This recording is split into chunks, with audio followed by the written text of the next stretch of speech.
oh well, this thing about life, or this thing about reality is true. You know, gosh, vaccines, for example, cause autism.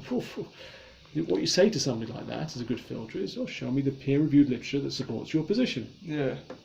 Oh, you don't have any. Oh no, it's a conspiracy. Ah, it's always a conspiracy. Yes, that's your filter. That's that's an alarm bell. I mean, you know, there may be conspiracies also. I'm not saying they don't exist, but that's an alarm bell that should go off in your head. Is, you know, like the Earth's flat. Yes, and you know, so the layperson always thinks they know more than the expert, and it's just, you know, they don't, do they? Because they're not the expert. And the peer review is right. You've got to remember though, on the other side, just to counterbalance that, a publication is different to a textbook. So when somebody writes, when I write a research paper, it is your best guess given the information. Guess is probably too weak, but it's something like a best guess given what you know at that moment. And so most publications are wrong. And we, you know, just because it's written there, because it's difficult, it's in print, you read it, it looks official, it's got nice authors, it looks like it's true, but you've got to get in your head that these things are state of the art when they're published. You know, they're meant to be a little bit speculative. They're meant to be, you know, this is consistent with my data. I'm kind of putting this forward as an idea. It's not set in stone yet, you see. So you'll find that papers contradict each other and so on.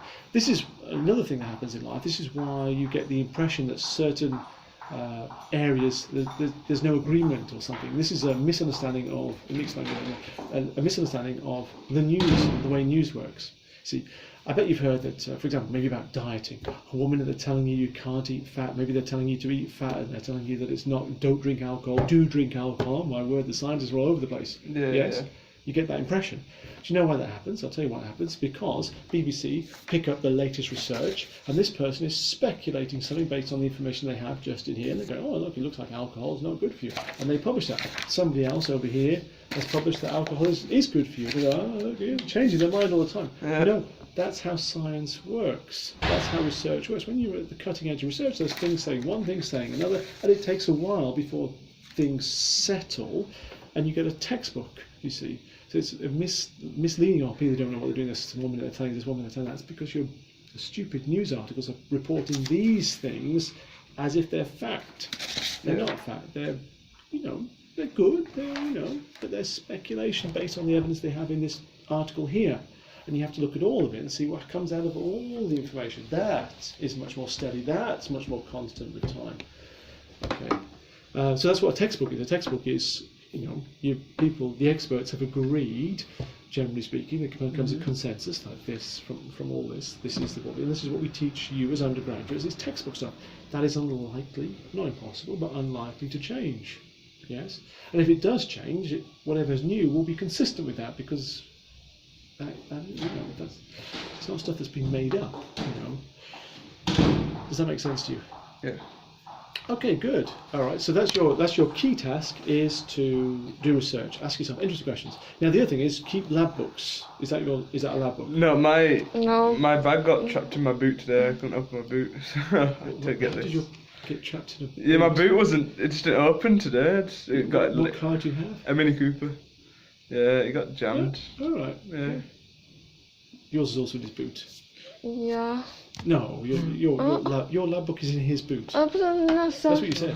I didn't bring it with me today because I know I don't have time. Okay, so a really important point to make now is that everything you do, from research to measurements to analysis, every aspect without exception, is in your lab book.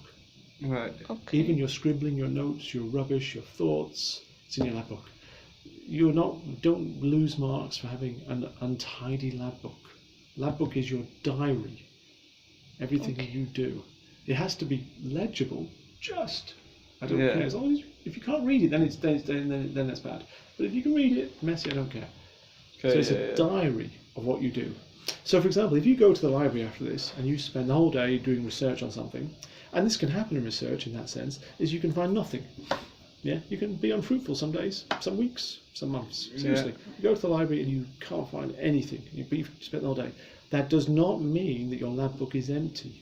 Because you did do things. You did searches for this. I tried to look for that. I picked out this article. You did things. It just wasn't good. That's just life. It's unlucky. but there should be a record of what you've done. And if it's an advanced lab, you should be thinking, oh, I spent a whole day trying to research this, whatever it was, and I got nothing. So you should spend, at the end of the day, you should go, what went wrong? Was it something that went wrong? Could I improve my approach? That reflective skill. It's an advanced lab, that's what you're supposed to be doing. Higher skills than that. So that's your lab book, should be full of everything you do in a lab book, not on pieces of paper. Got that? Happy?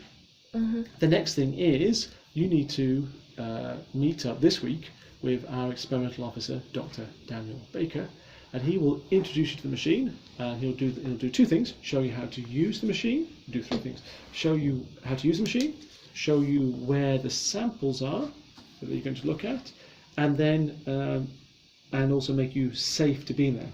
So you've done and seen the risk assessment, and you've done and seen a COSH form. Okay, that's the control of substances hazardous to health. So you never do anything unless you've seen and understood a risk assessment and seen and understood a COSH form. Okay, it is against the law for you to do otherwise. And you are both, you've told me already, I know that you're over 18 because I have a daughter who is 18, unbelievable, who was born in the year 2000, and you said you were before that, so you're over 18, which means, unfortunately, you're adults. And that means you're legally responsible. So if you do things without a COSH form risk assessment and go, oh, but nobody told me, nobody cares. It's like driving home without your seatbelt and go, but Mike said it was okay. The police officer will go, Yeah. you've still got how many points on your license? And Mike does not have any points on his license. And the police officer can't even tell me off, can he? Because I haven't broken the law. By saying to you, don't wear your seatbelt today, I don't break the law. I don't think. I have not told you to not wear your seatbelt, to be clear. Good. So I will now copy you into an email with Dan Baker so that you have his email address, and then you can make contact with you. Now remember, the other final thing is you are in charge of your project. That means you've got to make it happen. You know, Dan is brilliant. He will answer your emails. He's very efficient. Yeah. But what I don't want to hear is, oh, we tried to contact Dan and he just wouldn't. I didn't reply. No, you're proactive. If Dan, he's not reply, Dan's brilliant. You know, anything gets in your way, anything stops you, you try and solve it. If you can't solve it, you come to me and you say, oh, we've tried to solve it, we can't get it. What I don't want is in a week's time for you to go, oh, I didn't do anything because I couldn't find the lab. You know, okay, you're in charge. You've got to make it work. Cool. So let me copy you in to this email. Max, any chance we could have 2 copies of these? Because it's kind of hard to share the... Is it hard to share? Yeah. Wow, okay. Well, now, I guess we should share. Nobody ever said that's about you. Can't you just read half of them, one of them, and swap both? Yeah, we'll do that. We could change it. I mean, there's enough people. There's like, how many papers? 1, 2, 3, 4, 5, 6, 7, 8, 9 papers. Yeah. One could have 4, one could have 5. I mean, you know, as long as you Okay. read 4 papers takes you, especially a long time. And you've even got 2. Those 2 important ones I said. If one of you has one of you has the other, then you've got it kind of covered. Yeah. I mean, that's the most important, and this one is almost important. What I'll do is I'll just draw a smaller one so you can see. Okay. Do you want to take this one, Ewan? Oh, thank you.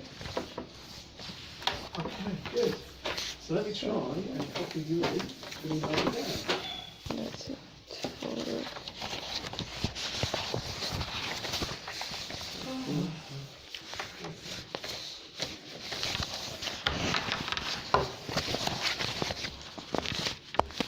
Alright, so there you go.